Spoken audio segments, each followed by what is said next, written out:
Ouais, bon, donc en gros, tu veux pas faire le deal, quoi.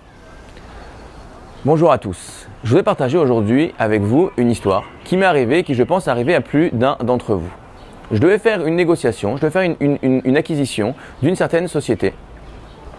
Et on nous avait proposé une offre vraiment super, vraiment, on a mis tout sur la table, c'était super, on avait réussi, on allait reprendre la société, tout reconstruire, tout faire super bien.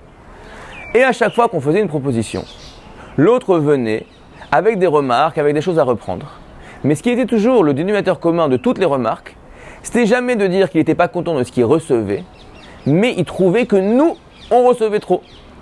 Au fond, c'est pas juste. Et après tout ce que j'ai fait, et je me suis tellement donné, et ceci, et ceci, et cela. Mais au fond, on lui disait, mais d'accord, mais maintenant que c'est ça, est-ce que tu as une meilleure option? Est-ce que tu es content de ce deal? Ce deal-là, il est super pour toi. Il y a tout ce que tu veux, tout est là. Oui, mais il trouve que nous, on se reçoit trop. La Mishnah nous dit dans Pirkei Avot, Akina ata'ava ve'akavod, motzi'im et adam min ha'olam.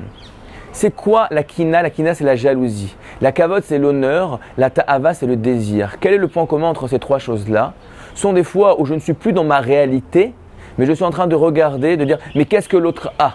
Qu'est-ce que je pense que je devrais avoir? C'est pas juste, je devrais, mais pourquoi? Mais pour ceci, mais cela. Nous dit la Mishnah, ça sort une personne de son univers parce qu'il n'est plus en train de regarder de son point de vue à lui, est-ce que ça m'intéresse, est-ce que ça m'intéresse pas, est-ce que ça vaut le coup, est-ce que ça vaut pas le coup, mais il regarde de dire, dans un monde complètement imaginaire, est-ce que ça devrait être différent? Mais si les choses s'étaient passées différentes, et si j'avais réussi ceci, cela, et au fond, on n'avance pas. Alors, le conseil pour arriver à ne pas tomber dans ce piège-là, toujours se poser la question, qu'est-ce que je veux? Quel est mon intérêt? Vous savez, pendant des années, j'ai été trader. Et la règle numéro 1 du trader, c'est de ne pas regarder ce qui s'est passé hier pour prendre la décision de ce qui va se passer demain. Hier, j'ai perdu.